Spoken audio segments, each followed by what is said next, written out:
¿Qué tal? Muy buenos días a todas y a todos los que nos acompañan en esta conferencia magistral que organiza la Secretaría Docente a través del área de formación de profesores del plantel y por supuesto también por parte de las áreas de cada una de las asignaturas y disciplinas del plantel.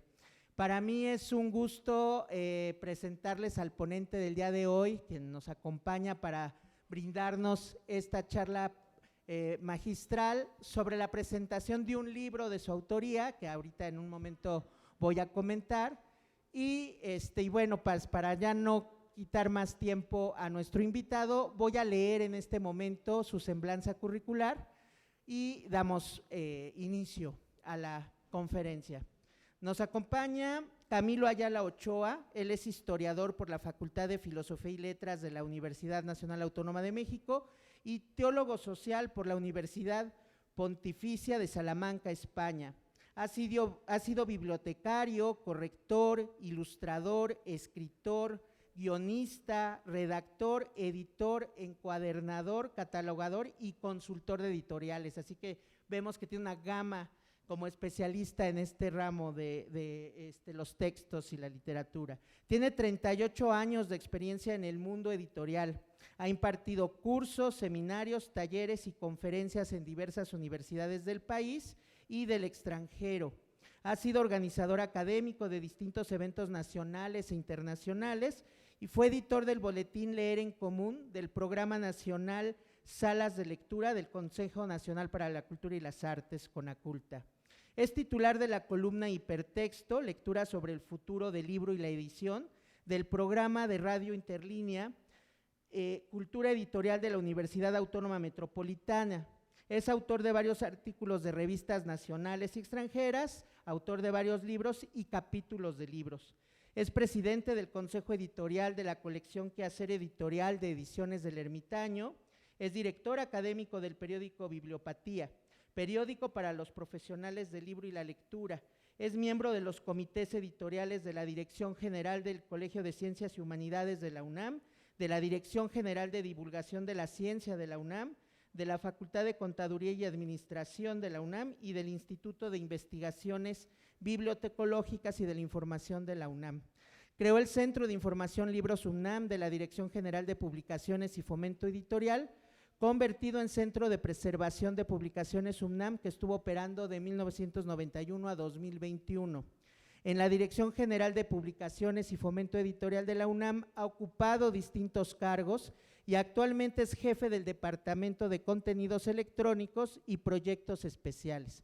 Es además miembro de la Universidad de las Ciencias y las Artes del Libro, del Instituto del Libro y la Lectura, de la Red Latinoamericana de Cultura Gráfica y de la Red Internacional de Editores y Proyectos Alternativos. Entonces, sin más, pues tenemos a un invitadazo verdaderamente el día de hoy, y para mí será un placer porque nos comparte la charla Letras Impostoras, reflexiones sobre el plagio, la presentación de este libro de su autoría, y pues demos una fuerte bienvenida, un aplauso fuerte al maestro Camilo Ayala Ochoa. Muchísimas gracias, bienvenido al CCH Naucalpan.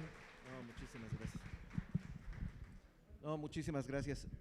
Bueno, se escucha bien, ¿verdad? Nada más la presentación. A ver, me paso para acá. Si pueden bajar un poco la luz para que se vea.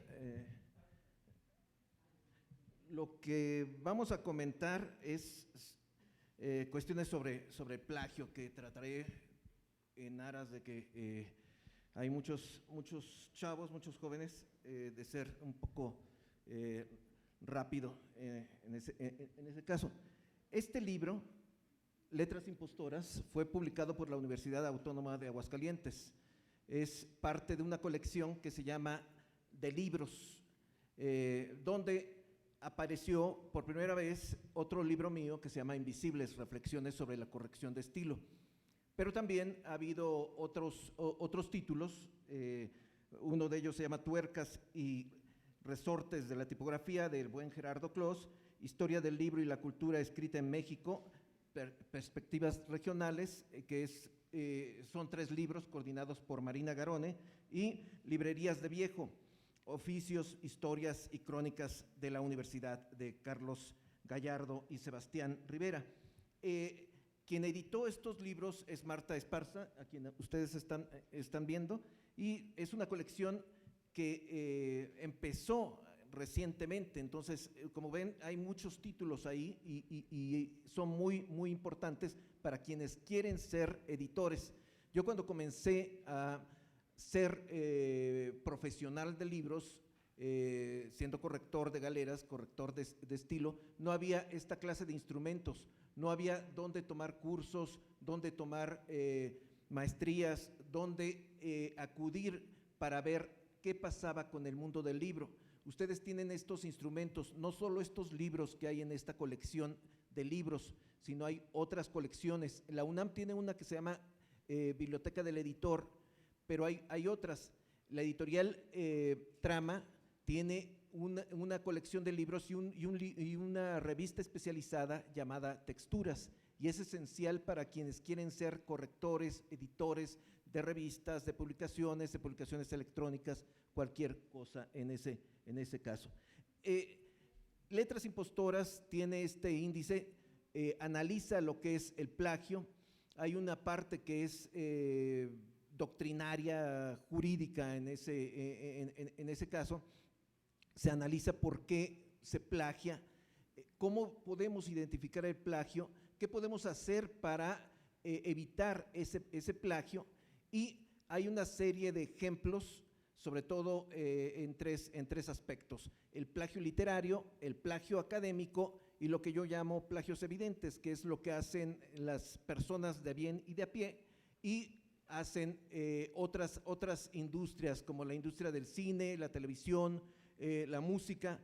Generalmente uno piensa en el plagio como si uno tomara un texto y lo asumiera, lo asimilara, pero hay plagio en todas las circunstancias y todas las actividades humanas. Cuando hay plagio en la industria, en la industria aplicada, en artes aplicados, le llamamos piratería, pero toda piratería en esencia es en sí plagio. El robar una creación literaria o una creación artística, eso es plagio en ese sentido. Hay diferentes definiciones de lo que es el plagio. Ahí estamos viendo la de la Real Academia de la Lengua, que dice que el plagio es el acto y efecto de plagiar, y plagiar es atribuir indebidamente o imputar una obra a alguien. Plagio viene del latín plagium. Antiguamente había una ley en la Roma que se llamaba Ley Fabia Plagiaris, que es una ley en contra de quien robaba esclavos a los demás y los vendía, o asaltaba a un hombre libre, lo trataba como esclavo y vendía a ese hombre libre. Esa ley le llamaban Ley Plagiaris, y precisamente el poeta Marcial hizo la analogía del robo de esclavos al robo de su obra. A él le plagiaron algunos poemas, algunas cuartetas que escribían las personas en las paredes o las declamaban en el foro, y él dijo que era plagio. Eso ocurrió en el siglo I, pero eso tiene su historia. Hay quien dice que plagio es esto, es construir una escritura con ladrillos de otros libros. Y si es cierto, digamos, cuando hablamos de plagio, hablamos de una mala práctica intelectual, una mala práctica académica, algo que tiene que ver con el atentado a la probidad intelectual. ¿Hasta dónde puede llegar el plagio? Comúnmente pensamos que Hitler escribió Mi lucha de la nada, y a partir de la escritura de Mi lucha se desató la Segunda Guerra Mundial, el Holocausto judío, cuestiones terribles en cuanto a muertes, un clima de tristeza, dolor, cuestiones de ese tipo. Pero Hitler lo que hizo fue tomar varias teorías de un libro que se llama Los Protocolos de los Sabios de Sion, que es, yo pienso, el libro más famoso construido a partir de plagios en ese caso. Los protocolos se supone que eran una especie de decálogo de los judíos de cómo llegar al poder mundial, cómo apoderarse de los bancos, cómo apoderarse de los gobiernos, de los ejércitos y cuestiones de ese tipo. Y a partir de esos protocolos de los sabios de Sion, Hitler construye Mi Lucha. Y no solo Hitler, sino varias personas, no solo alemanes, sino también ingleses, franceses, empezaron a atacar en sí a los judíos. Y vimos esa historia donde en Alemania sobre todo y en Austria empezaron a localizar o identificar a los judíos. Empezaban a rayar sus casas, rayar sus comercios con estas leyendas de aquí existen judíos, para advertir que no les compraran nada o que no les ayudaran o que les atacaran, porque estos comercios, las librerías, las tiendas que tenían escaparates empezaron a ser atacados. Después de eso, tiempo después, empezaron a meter esto que llamaban la insignia judía, esta estrella amarilla que identificaba no solo a los judíos adultos, sino también a los niños e incluso a los recién nacidos y a los abuelos, a los viejos. Esta insignia les identificaba como judíos y por lo tanto no podían trabajar en gobierno o no podían ser empleados por los alemanes en ese caso. Pero de marcar las casas a marcar con insignias a los hombres, pasaron después a los campos de concentración y a tatuar a las personas con este numeral que ustedes están viendo para identificar que eran habitantes de estos campos de exterminio realmente. Obviamente la sociedad alemana no pensaba que se llevaban a los judíos a estos campos de concentración para matarlos, sino más bien para segregarlos, para concentrarlos, para, como si fueran animalitos, en ese caso, concentrarlos. ¿Y qué pasó? Pues pasó mucho, la muerte de por lo menos 6 millones de judíos en ese caso. Por supuesto, fue una historia bastante triste. También mataron a otras etnias, latinos, por ejemplo, pero todo se debió a esta cuestión de los protocolos de los sabios de Sion, que fue construido a partir, sobre todo, de 2 libros. Uno que se llama Diálogo en el infierno entre Maquiavelo y Montesquieu, de Maurice Joly, que es verdaderamente un diálogo construido a partir de discursos de ambos pensadores,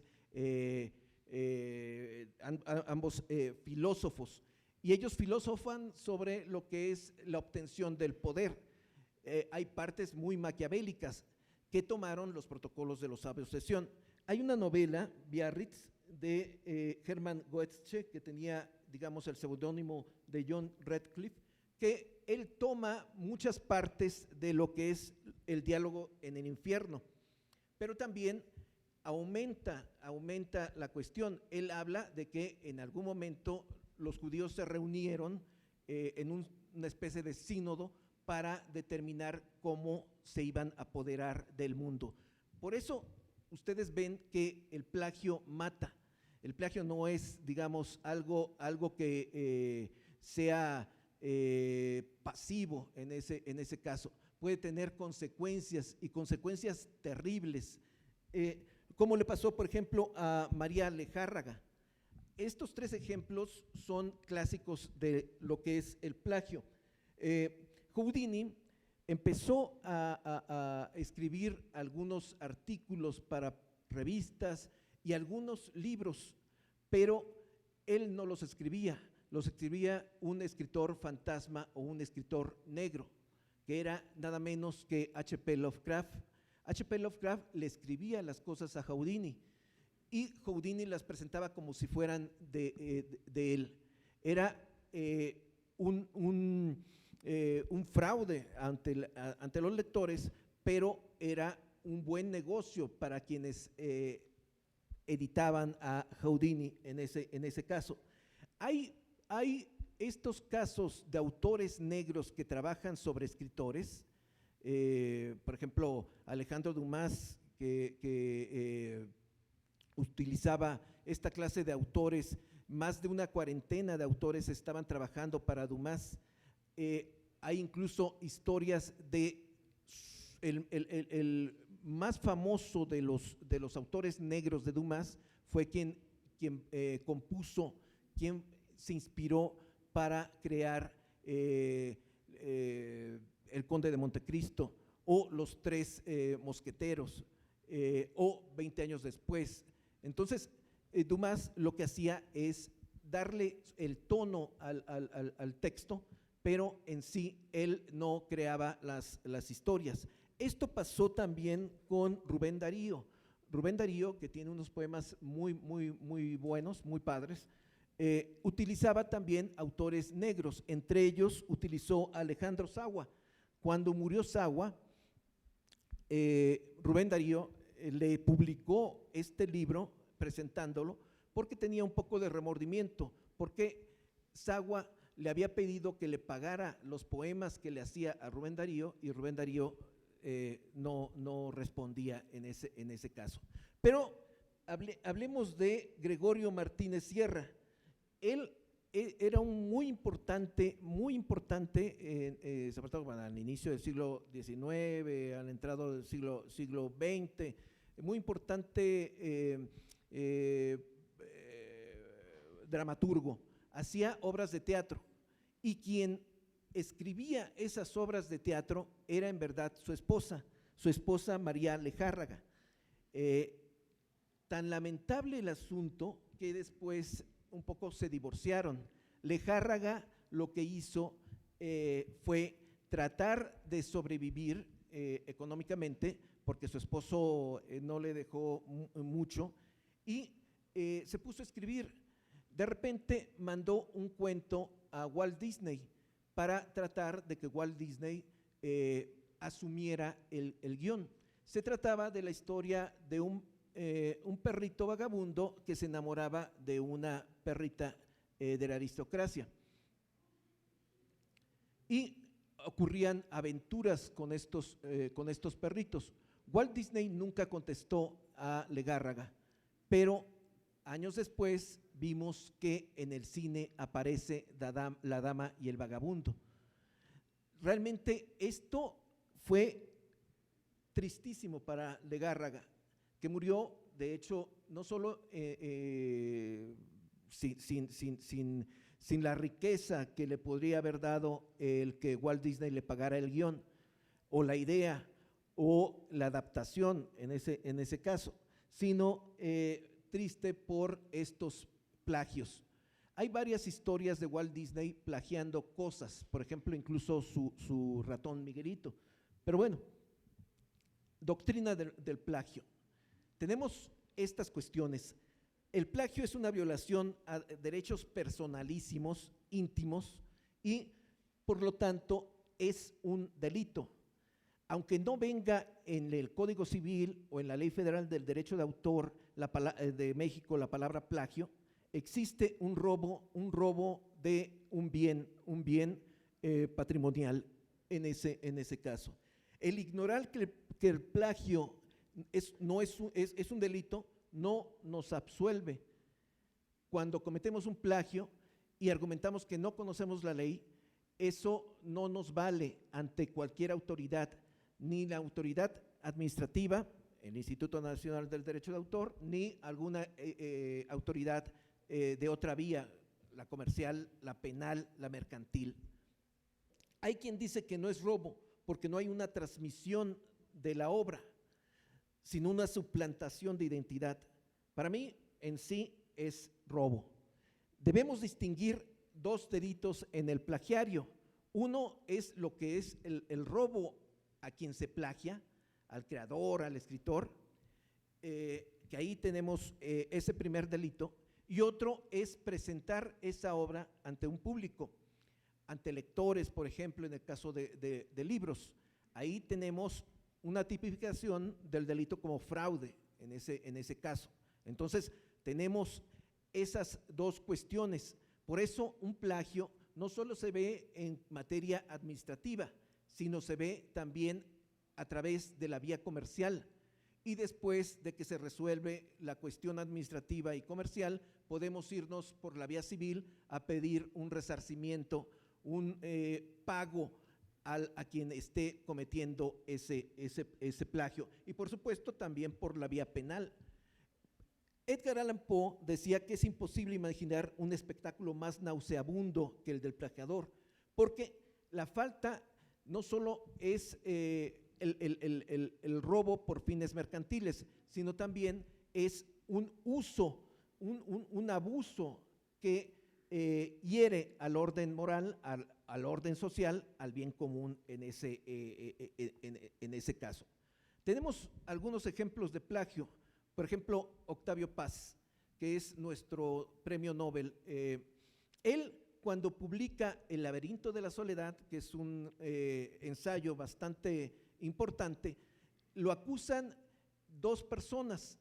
Uno es Samuel Ramos, porque si ustedes leen El perfil del hombre El perfil del hombre y la filosofía en México, verán que el tono de El laberinto de la soledad es muy, muy parecido. Pero también Rubén Salazar Mayén, él tenía un escrito, un ensayo sobre la Malinche, y Octavio Paz se lo apropia y lo presenta como el de él.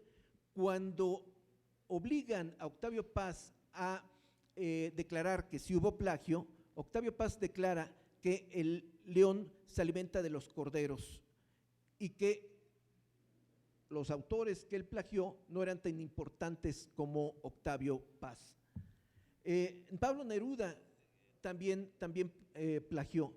En el libro, muy bueno también, 20 poemas de amor y una canción desesperada, cuando lo editan, cuando aparece, resulta que uno de los enemigos, digamos, de Neruda, Vicente Huidobro, encuentra una similitud entre un poema de Rabindranath Tagore y un poema de Neruda. Ustedes pueden ver, por ejemplo, el poema número 30 del Jardinero de Rabindranath, que dice: tú eres la nube crepuscular del cielo de mis fantasías, tu color y tu forma son los del anhelo de mi amor, eres mía y vives en mis sueños infinitos, tienes los pies sonrojados del resplandor ansioso de mi corazón. Pasemos a Neruda. En mi cielo al crepúsculo eres como una nube, y tu color y forma son como yo los quiero. Eres mía, mujer de labios dulces, y viven en tu vida mis infinitos sueños. Y así se va en ese caso. Cuando apareció esto, Neruda dijo que se había inspirado en Rabindranath Tagore, pero que sus editores habían evitado poner una nota acerca de esa inspiración para que se vendiera más 20 poemas de amor y una canción desesperada, pero no es verdad. De hecho, Neruda lo que estaba intentando es introducir algo como suyo que le pertenecía a otra persona. Carlos Monsiváis, hay un libro muy bueno que se llama Cómo leer en bicicleta, que tiene, entre otros escritos, uno que se refiere a Monsiváis. Monsiváis presenta un estudio sobre Carlos Pellicer, pero no era de él, sino era de Gabriel Said. Gabriel Said lo que hizo fue demostrar ese plagio. Y hay una parte de su ensayo que dice: aprovechando que Monsiváis no tiene inconveniente en que yo le escriba sus artículos, me permito ofrecerle unas cuantas de las innumerables correcciones que su texto necesita. Esos ejemplos, bueno, también tenemos el de Camilo José Cela. Cuando Editorial Planeta quería darle un premio a Camilo José Cela, Camilo respondió que no tenía ninguna novela y Planeta le dio una novela para que él pudiera presentar esta que se llama La Cruz de San Andrés. Pero cuando salió publicada La Cruz de San Andrés, Carmen Formoso encontró que era una copia de su Carmen, Carmela, Carmiña. Esto ocurre muy frecuentemente. De hecho, si uno da los escritos, cuentos, novelas para concurso, lo mejor es registrar la obra antes de que suceda eso, porque puede ser que un juez o un dictaminador tome la obra y se la apropie o se la pase a los amigos, como pasó con lo de Camilo José Cela. Una bibliotecaria, Marisa Pascual, encontró de repente en un elevador a Camilo y le preguntó qué pasó con La Cruz de San Andrés, y Camilo contestó: todos cometemos errores en esta vida. Y sí, es cierto. Hablando del plagio académico, hay quien dice que si citamos a un autor, cometemos plagio, pero si citamos a muchos autores, hacemos investigación. Esto no es tan cierto, aunque sí es cierto que hay varias investigaciones construidas como una especie de Tetrix, donde vas sumando un poco opiniones para mostrar algo.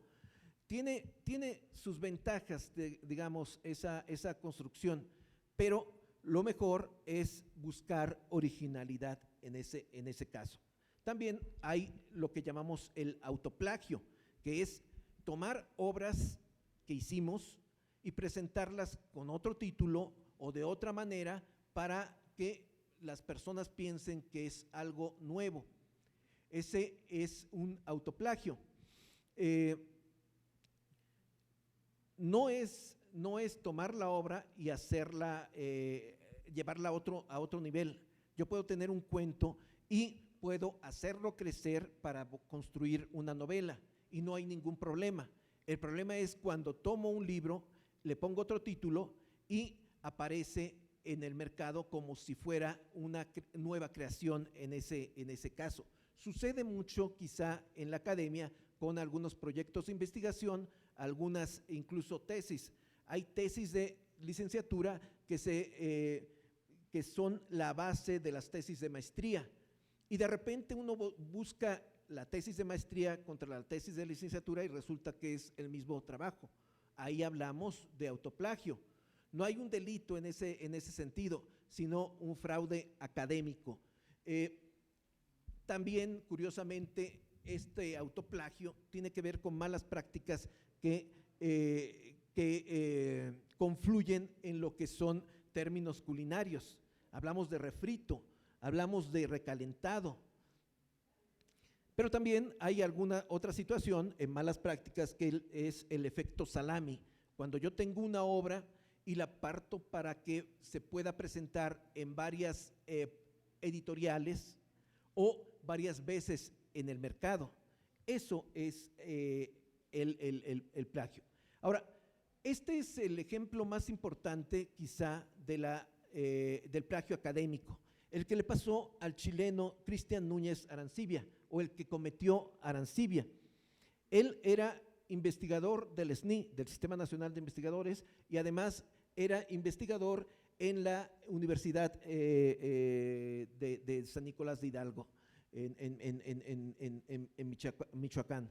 Cuando se descubrió que era un plagiarista, y no solo alguien plagiario, sino un plagiador serial, alguien que constantemente había cometido plagio, pues se le quitó el título de doctor, perdió su categoría SNI de investigador y perdió su planta de investigador y profesor en la Universidad Michoacana. Y él respondió yéndose a Chile, allá se encerró, pero decía esto que ustedes están viendo, que cometió plagio porque era tal la velocidad con la que le pedían resultados que no tenía de otra. Es un poco un pretexto en el caso de los académicos en ese sentido. Pero también hay otro tipo de pretextos. Boris Benson, que es un plagiario de su tesis doctoral, su caso fue analizado por el Consejo Técnico de la Facultad de Filosofía y Letras y se demostró que había plagio en esa tesis doctoral. Precisamente, bueno, que hablaba un poco de historietas y había tomado grandes partes de dos obras, pero al final la facultad lo despidió. Él era profesor de tiempo completo, pero no le quitaron el título, curiosamente. En ese entonces, Boris Benson dijo que se trataba de ataques raciales, antisemitas, porque él era judío, y sus enemigos lo habían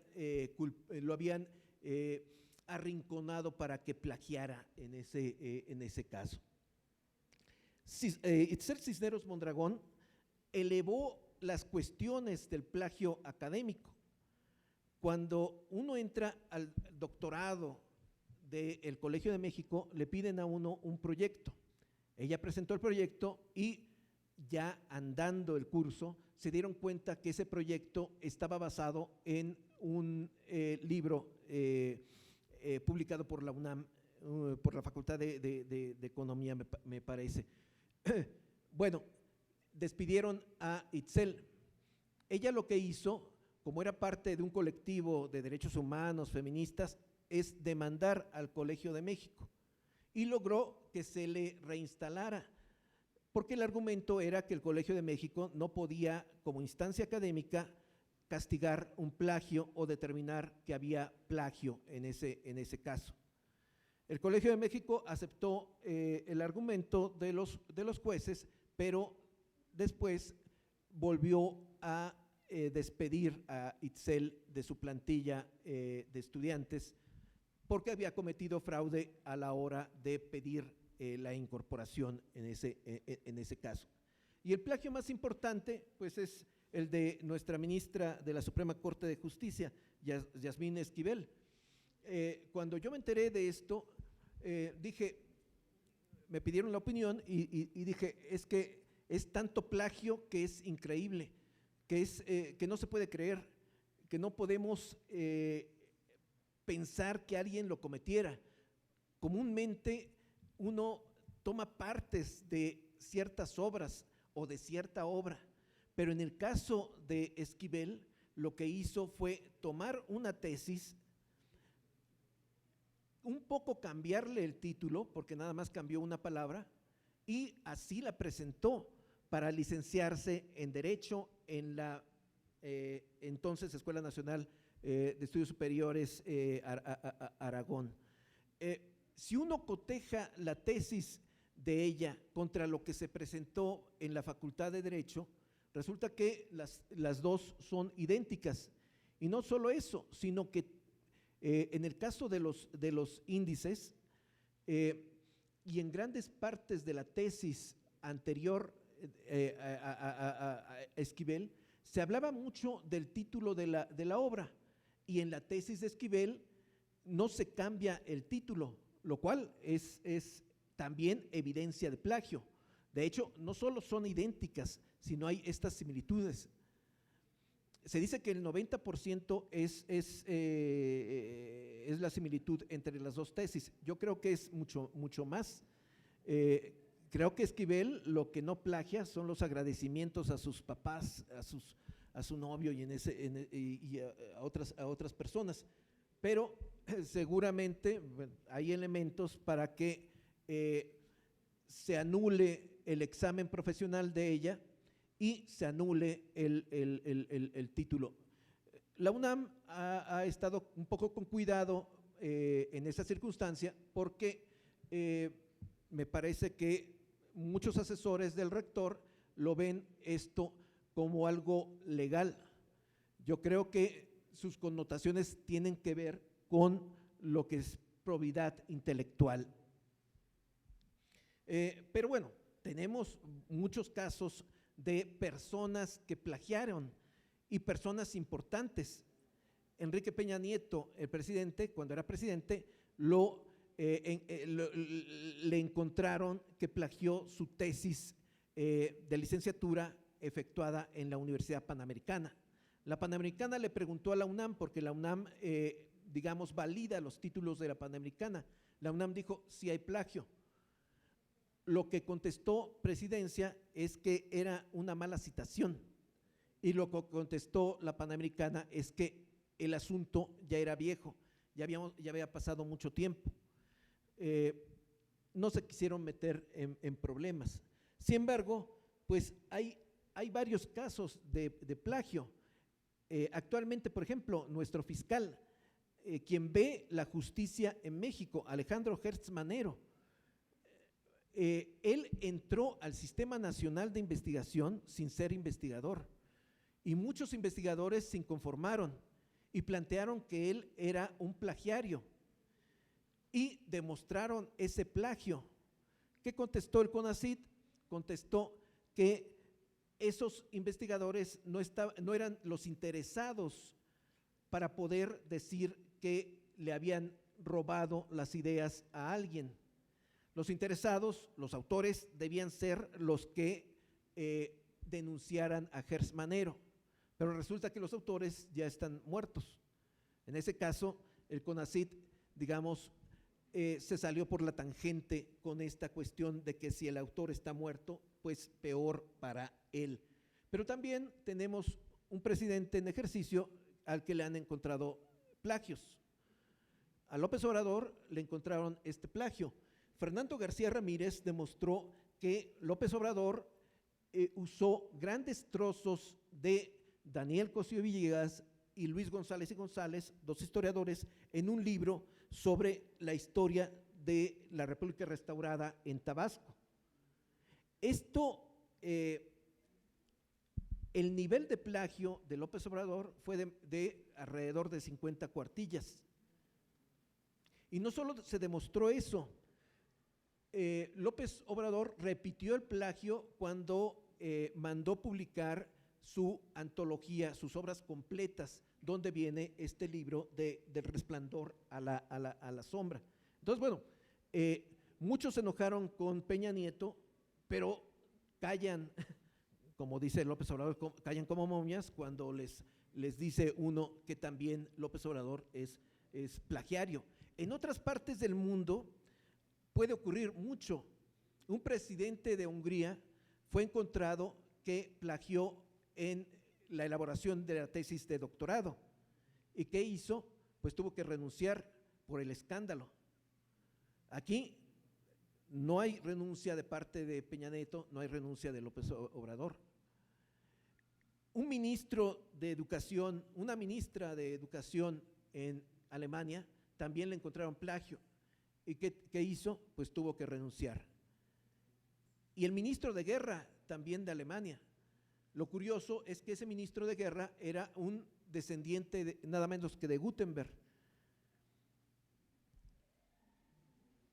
Aquí, en nuestra casa de estudios, ha habido muchos escándalos. Yo creo que el mayor de ellos nos pasó a la Coordinación de Difusión Cultural, el de Sealtiel Alatriste. Él no le encontraron plagios en cuestión de libros, pero sí en artículos académicos, artículos de difusión que tomaba de otras personas y los presentaba como de él en ese caso. Ha habido muchas personas que hacen eso, pero cuando Sheridan y Gabriel Said insistieron en que era una persona plagiaria dirigiendo la cultura en la UNAM, tuvo que renunciar.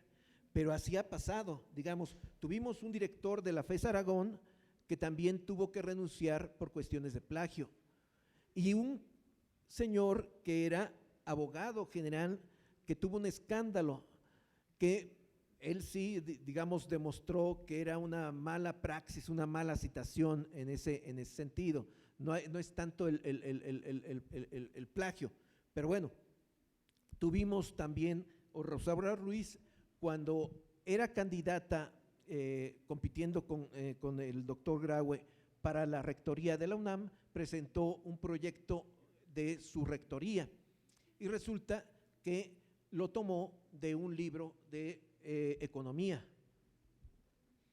Pero bueno, el plagio, hay muchas clases de plagio, aunque podemos sintetizar en dos grandes ramas. El plagio simple, cuando uno toma textos, por ejemplo, tal cual, y los traslada a otra parte, los presenta como si fuera uno. Y el plagio inteligente, cuando uno toma un texto y le da una voltereta, le cambia la semántica, le cambia los verbos, le cambia la estructura y lo hace parecer como suyo. Es bien difícil en México demostrar esa clase de plagios. Comúnmente los jueces y las autoridades de indautor lo que hacen es, si no es algo evidente, algo de plagio simple, no le dan curso a ese plagio. Ese es el verdadero problema. También podemos llamar al plagio simple como plagio servil en ese caso. Pero hay diferentes formas de plagio. Hay quien plagia bibliografías, hay quien cita obras incluso que no existen o que atribuye obras a otros autores. Esos son problemas de malas prácticas en el trabajo académico. No solo el plagiar, sino mostrar, por ejemplo, obras en mosaico, el reciclado de obras, la reutilización, son cuestiones que los programas antiplagio detectan. Esos programas antiplagio que ustedes pueden bajar del ciberespacio, hay programas antiplagio gratuitos, hay otros programas que uno tiene que pagar, pero esos programas pagantes no son tan distintos en lengua española a lo que son los programas gratuitos. De repente llegan a áreas editoriales algunas obras y uno googleando se da cuenta de los grandes problemas de la estructura del texto. Uno puede detectar que hay plagio de Wikipedia o plagio de otros libros que están circulando en internet. Pero todos estos programas antiplagio usan la prueba del pastiche, que descubrió nada menos que uno de los grandes plagiarios, Charles Nodier. Él, si le gustaba una obra, la presentaba como de él, la publicaba como de él. Incluso decían en ese tiempo que había Biblias de Charles Nodier. O podían aparecer cosas como Romeo y Julieta de Nodier en ese caso. Pero él decía, bueno, si tomamos una obra y podemos buscar citas de esa obra hacia atrás, es decir, buscar historiales, tenemos esa prueba del pastiche. Y es lo que hacen estos programas que son antiplagio. Ahí ustedes ven los que se pagan y los que no. Voy a dejar la presentación para que quizá pueda socializarse en ese sentido. Pero estos programas lo que hacen es buscar en grandes bases de textos, sobre todo académicos, y ver si hay estas similitudes. Cuando nuestra TESIUNAM esté ligada a esta clase de plagios, podremos ver todas las tesis que ha habido, que tenemos en PDF en Biblioteca Central de la UNAM, qué problemas han tenido en ese sentido. Puedo decir, esta es una frase mía, algunos ponen comillas en los textos que ilustran sus discursos para citarlos, otros simplemente los usan sin comillas para parasitarlos. Y es cierto, digamos, estamos entre la citación y el parasitismo. Aunque siempre que comento esa frase, digo con Groucho Marx, citadme diciendo que me han citado mal. Sin embargo, en el ciberespacio, aún haciendo memes y chistes, podemos encontrarnos con que hay asociaciones que están buscando esta clase de mala práctica. Si uno repite un chiste y resulta que ya lo dijo Groucho Marx o Woody Allen o alguien más, una sociedad lo puede señalar de plagiario. Porque tenemos la tecnología actual, digamos, la tecnología actual permite tener los contenidos a la mano. Todo se puede hacer, muchos dicen, por supuesto que todo se puede hacer. Puedo tomar un texto de una universidad de la India, traducirlo más o menos y presentarlo como mío. Sí, la tecnología da para eso, pero también todo se sabe, la tecnología da para detectar todo esto. Ustedes están viendo el retrato de Edmund Bellamy. Este retrato fue elaborado por un bot, por un robot, por un algoritmo que alguien soltó en el ciberespacio. Un algoritmo que es una red generativa antagónica. Esa clase de red generativa antagónica era autónoma. Le dijeron, ve qué es lo que está pasando en el ciberespacio, haz lo que quieras. Y en algún momento esa red hizo este cuadro en digital. Por eso la firma es así, es un bot. Lo que hacen estas redes es recopilar información y ver que no haya algo que se repita y darlo a conocer. Eso hacen en arte visual, en poemas, en novelas, en escritos. Las redes generativas lo que hacen es generar algo a partir de lo que hay, de una muestra. En el caso, por ejemplo, de autorías sintéticas, autorías de novelas, lo que hacen es analizar Dostoyevsky, analizar Cervantes, analizar Lovecraft, a quien quieran, y producir algo novedoso. Eso ha causado que muchos digan que lo que está haciendo esa red generativa es plagio. Es imitar no solo estilo, sino imitar temas. Y muchas universidades tratan de también descubrir qué pasa con esos programas que generan textos. Esto que están ustedes viendo son aplicaciones, programas, muchas de ellas gratuitas, por ejemplo, lo que es Bloom, lo pueden bajar perfectamente, hay una versión en español, y lo que le pueden pedir es cualquier cosa, absolutamente. Hazme mi tarea, hazme un ensayo, hazme un estudio, hazme una tesina, hazme una tesis. Puedo darle a estos programas algunas palabras claves, o pueden comenzar a partir de ciertas preguntas. Muchos de estos programas, sobre todo el de arriba, el ChatGPT, es bastante rápido, lo pueden utilizar a partir de su teléfono celular. Lo que hacen es no solo entregarles una tarea, la que ustedes quieran, sino analizar que no se parezca a ninguna otra. De tal manera que si 10 personas le piden el mismo trabajo a este tipo de bots, a las 10 personas se les da algo original. Esto es lo que verdaderamente ha preocupado a las universidades. Más allá del plagio, autoplagio, eso son cosas menores. Muchas universidades están preocupadas por este tipo de redactores bots. Por ejemplo, bueno, hay sí algunos, en España, por ejemplo, en Inglaterra, es toda una discusión. Ahora, así como hay programas antiplagio, también hay programas detectores de este tipo de tecnología, por supuesto. Son programas un poco difíciles de manejar en ese caso. Hay, que yo conozca, dos de estos programas.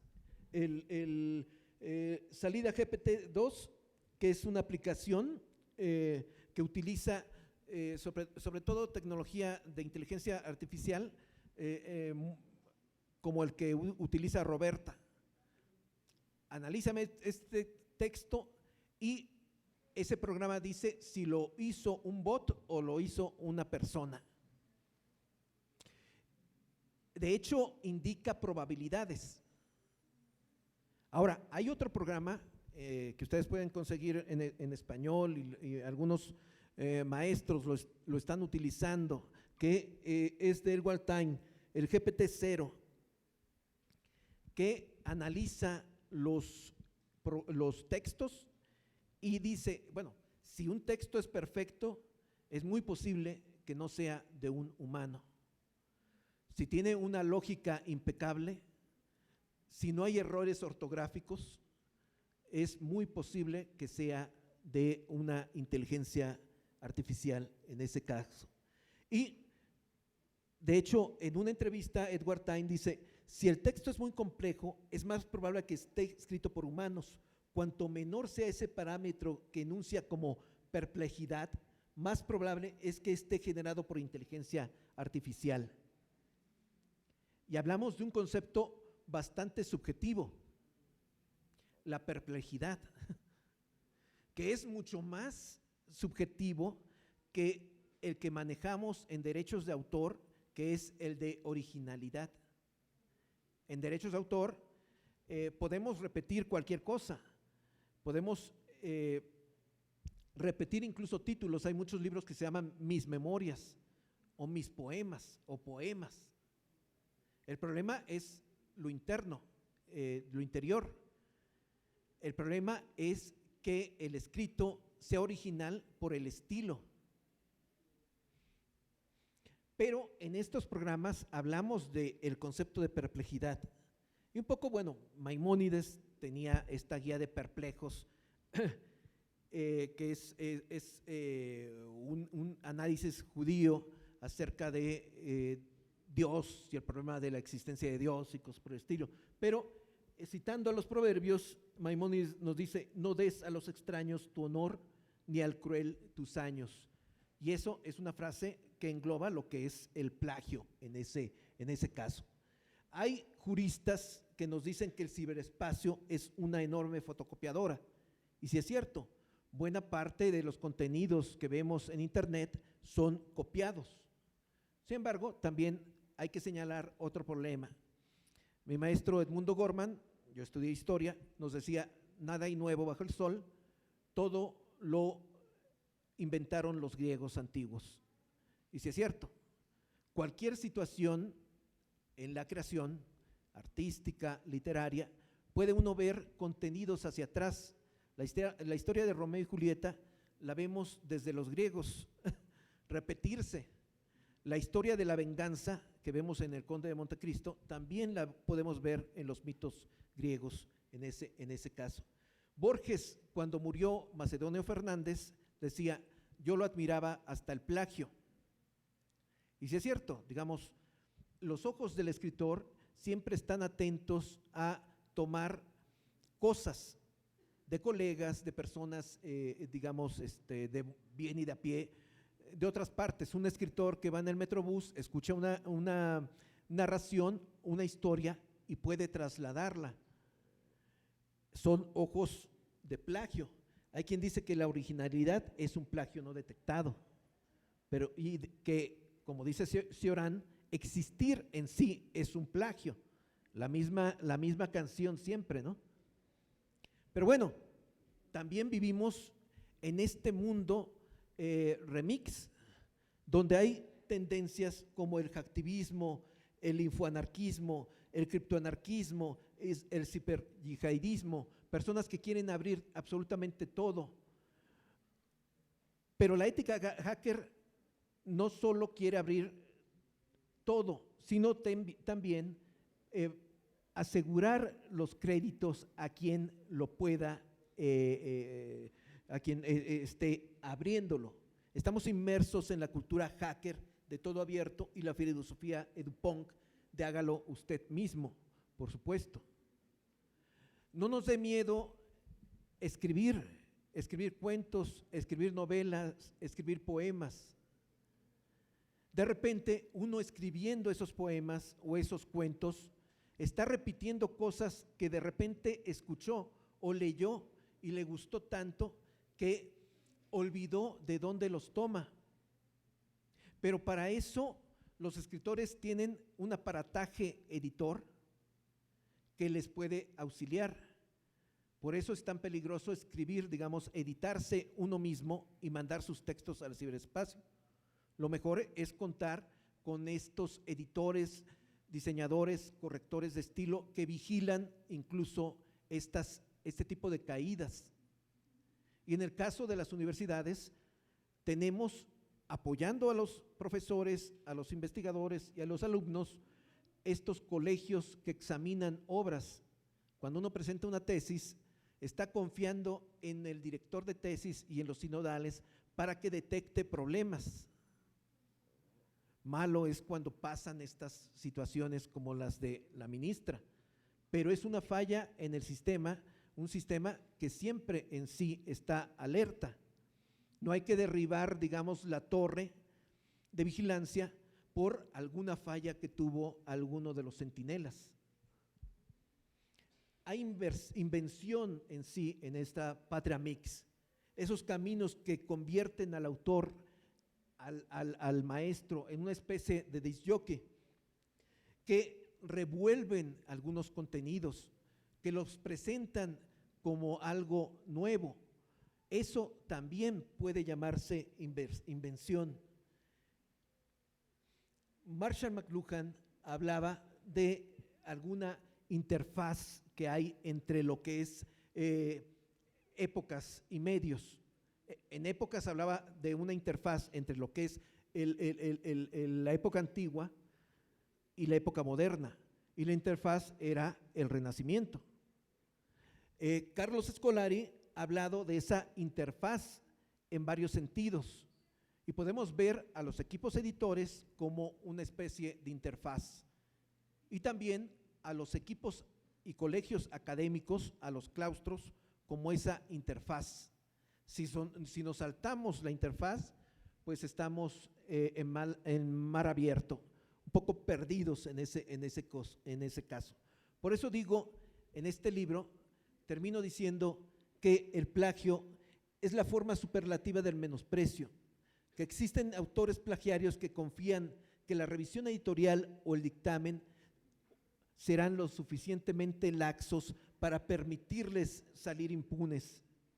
Pero también esos equipos editoriales están para proteger al autor y proteger a la editorial.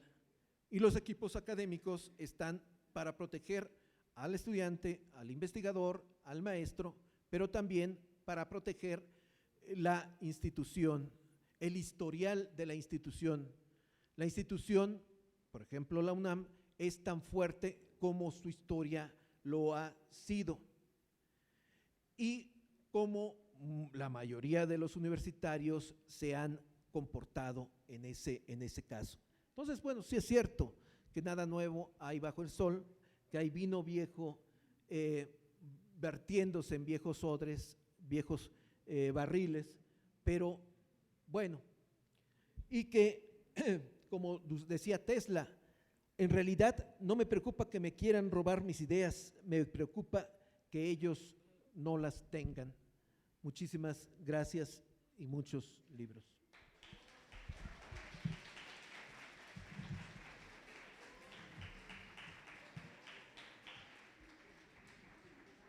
Muchas gracias al profesor Camilo Ayala Ochoa por esta magnífica ponencia.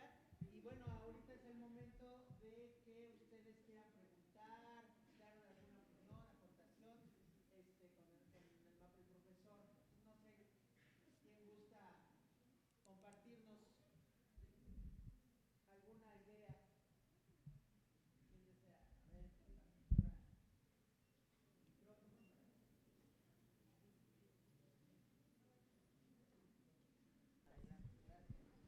Buenas tardes y gracias por la información, sobre todo la última parte que es nueva. La conclusión bueno, no sé si es una conclusión, que usted establece a partir de lo que sucede con la ministra, es que pues es un caso entre pocos, y esta frase de que no nos preocupemos por el castillo, sino porque falló un centinela, da como conclusión que en realidad el caso no debiera ser tan preocupante. No, sí, de hecho preocupa y preocupa mucho. Lo que yo no aceptaría es que, incluso lo dijo ayer el señor rector, que el prestigio de la UNAM estuviera en juego por el caso de la ministra. Sabemos que hay muchos problemas en nuestra universidad, pero lo primero que debemos hacer es en sí reconocerlos. Hay muchos problemas donde la UNAM está, digamos, atendiendo, por ejemplo, el acoso.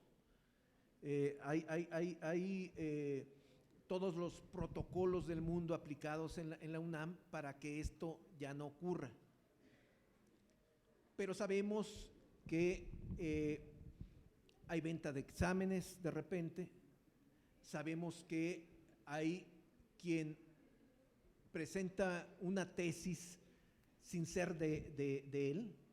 Alrededor de Ciudad Universitaria, por ejemplo, hay varias personas ofreciendo tesis, pero no solo para impresión, sino para hacerlas.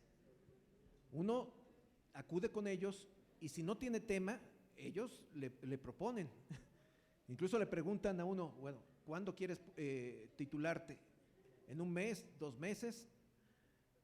La tesis de licenciatura cuesta tanto, la tesis de maestría cuesta tanto, la de doctorado cuesta tanto.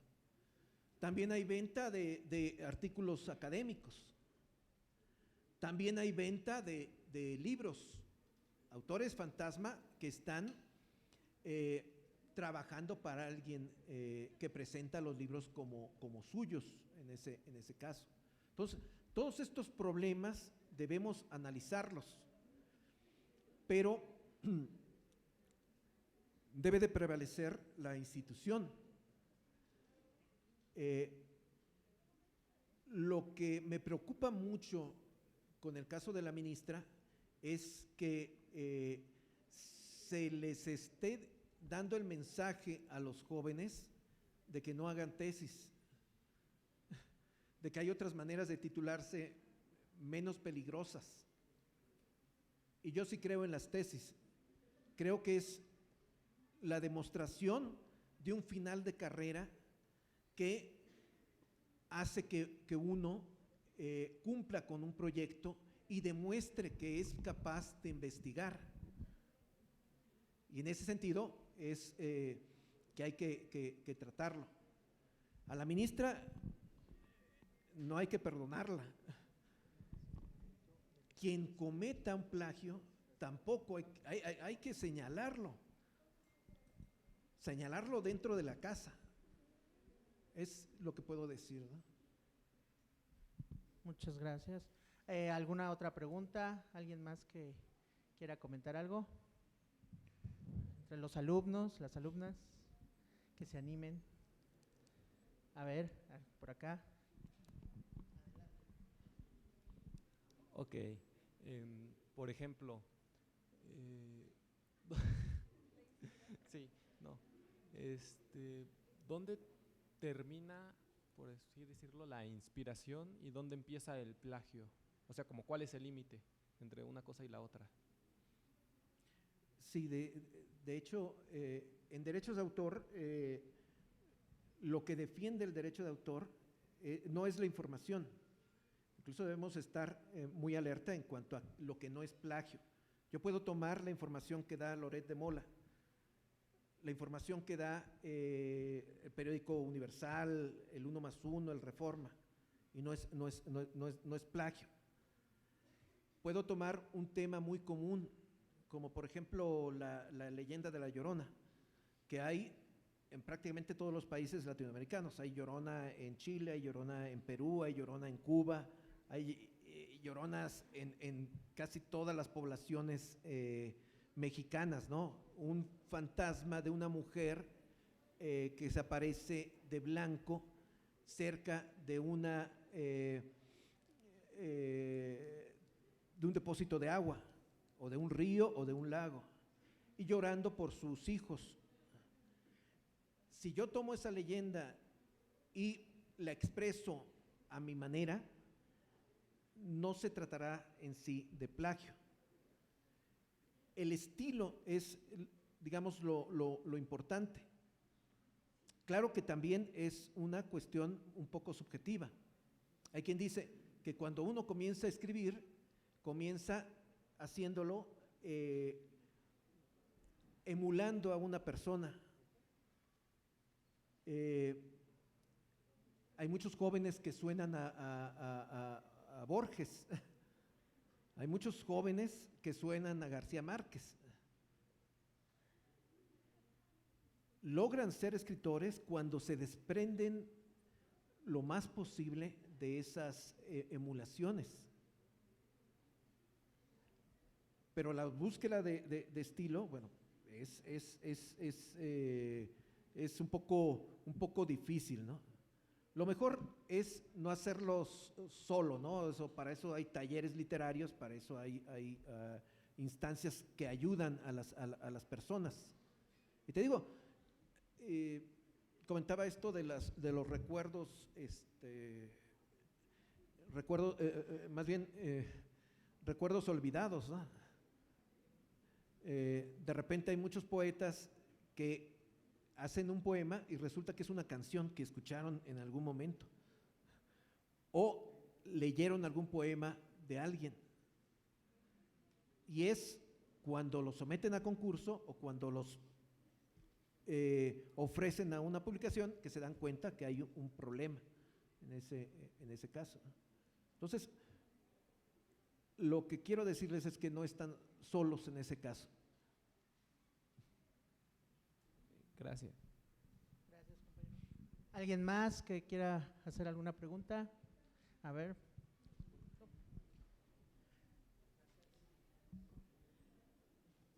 ¿Hay un mínimo de porcentaje? O sea, es que pensaba en en lo de Shakira, que hubo, la acusaron, ¿no? De que plagió la canción esta que hizo en la sesión con Bizarrap. Y en no vi bien el video, pero en algún análisis que hicieron dijeron, no, es que no es plagio porque solamente tiene tanto por ciento que suena igual que la otra canción, entonces no llega a ser plagio. Hay un mínimo de…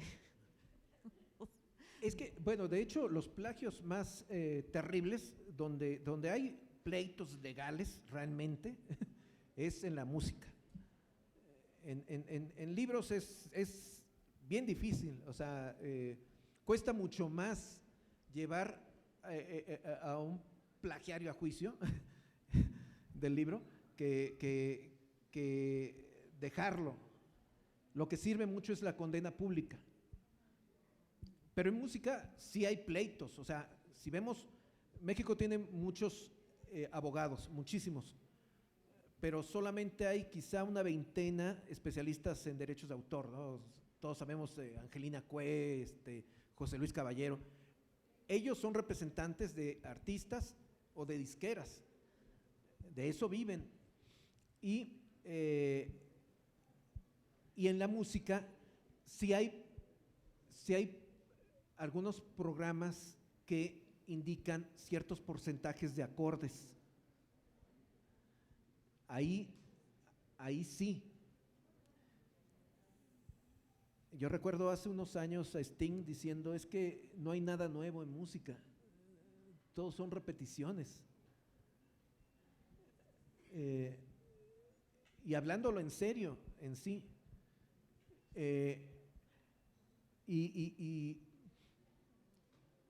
Y bueno, casi todo en música podemos irnos hacia atrás y le encontramos un parecido, ¿no? O sea, problemas de plagio no solo ha tenido Shakira varias veces, incluso, sino muchos autores modernos, muchos grupos, por ejemplo los Beatles, también tuvieron problemas de plagio.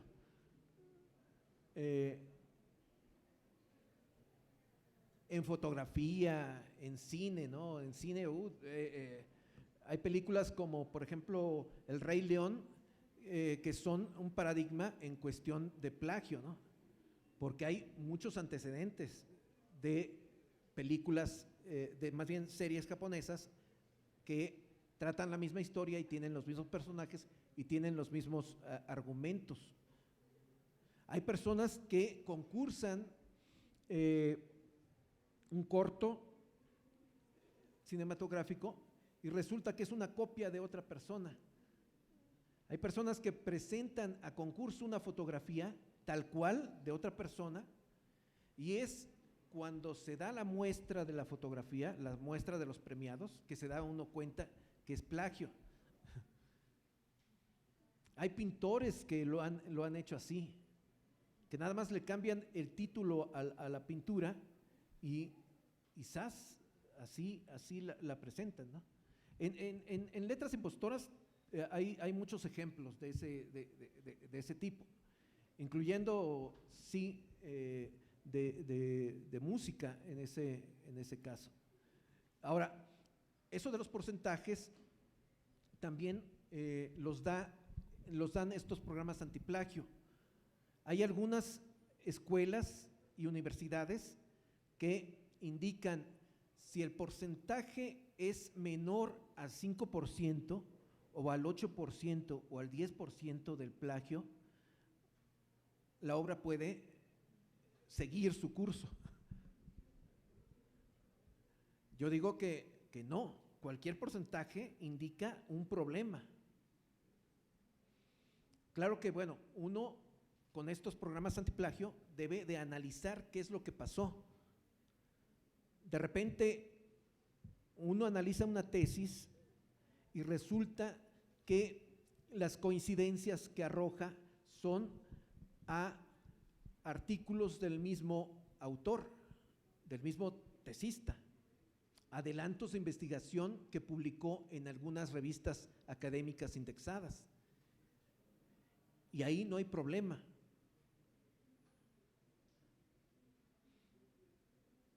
O evidentemente, si uno toma autores como Alfredo López Austin, un gran historiador, y analiza sus libros, hay algunos párrafos que se parecen de otras obras de él, porque estaba estudiando lo mismo. Ahí no hay problema de plagio ni de autoplagio, por supuesto. Pero esos porcentajes, digamos, mayores al 8% no pueden ser aceptables, mayores al 5% no pueden ser aceptables. Claro, a ver, por allá hay alguien más. A ver, con permiso, si le pasamos. A ver, con permiso, me pasan por ahí. Ay, buenos días. Tengo una duda. O sea, ahora la mayoría de los libros y de todo lo que nos enseñan, por ejemplo, está basado en cosas ya dichas en la antigüedad. O sea, la mayoría de cosas no es como que la gente invente algo y lo escriba, ¿no? Todo está basado en algo. Entonces, si todo está basado en algo, ¿todo es plagio? No, yo hablaba de que no hay nada nuevo bajo el sol, que lo que hemos visto es que uno está bebiendo un vino nuevo en viejos odres, porque de todo podemos ver antecedentes. En la historia de la literatura, por ejemplo, hay tres grandes temas, quizá. Uno es el amor imposible, que quizá al final sea posible y cosas por el estilo, pero hay una ruta de ese amor que tiene problemas en ese caso. El otro tema es la venganza de alguien a quien le mataron a una persona y regresa para vengar la muerte de esa persona, o le cometieron una injusticia y regresa para saldar cuentas en ese caso. Y el otro tema es el viaje iniciático, una persona que sale de su casa y después de muchas aventuras regresa, pero ya transformado, y lo vemos en El Señor de los Anillos, en Star Wars, en muchas series en ese caso, ¿no? Esas tres grandes temas de la literatura se van repitiendo. Romeo y Julieta, por ejemplo, ¿no? Si ustedes han visto una película ya un poco vieja que es Amor sin barreras, pues es la misma historia de Romeo y Julieta. O si ustedes vieron la de los vampiros con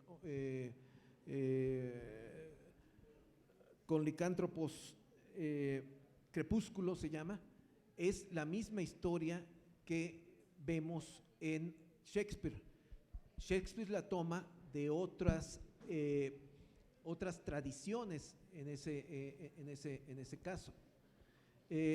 Precisamente en La Flor de Coleridge, Borges habla de que la historia de la literatura quizás sea un mismo poema, nada más que reciclándose.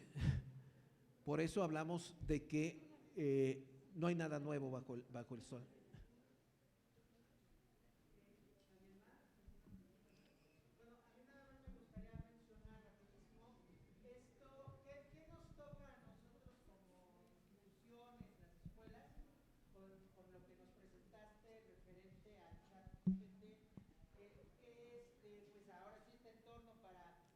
Evitar, ¿no? Que la lectoescritura empiece a bajar o a desaparecer, porque pues de alguna manera existen estos mecanismos donde yo puedo pedir cualquier tipo de texto y me va a ser entregado 50 alumnos, y los 50 alumnos me van a entregar cosas distintas, no escritas por ellos.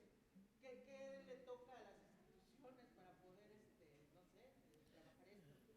Sí, yo pienso que más que poner las barreras o las fronteras con tecnología, más que buscar el uso extenso de los programas antiplagio y los programas anti-chat, más que eso es trabajar precisamente en la construcción de probidad intelectual.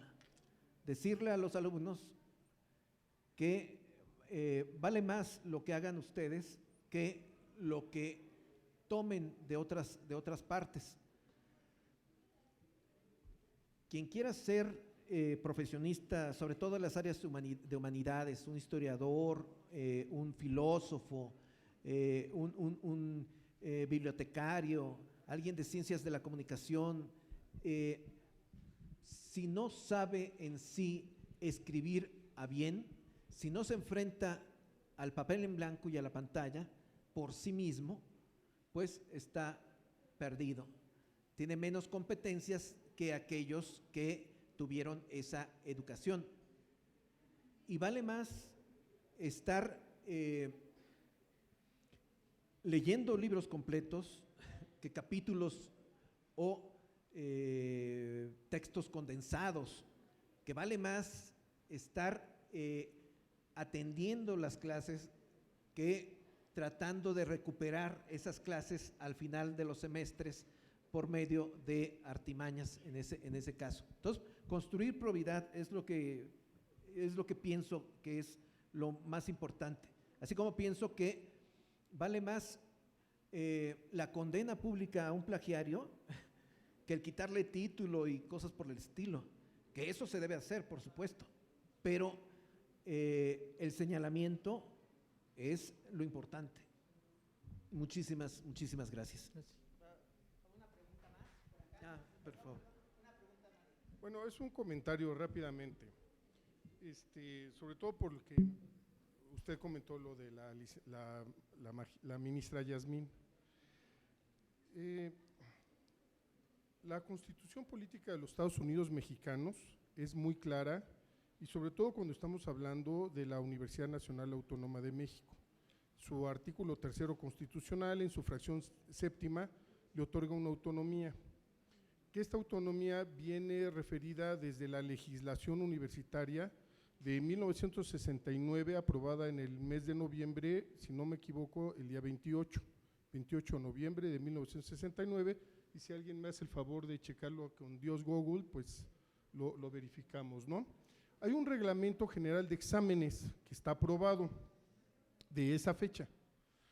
Si no mal recuerdo, por ahí debe de ser el artículo 18, 19, 20, donde viene cómo se está regulando los exámenes profesionales de especialidad, maestría y doctorado.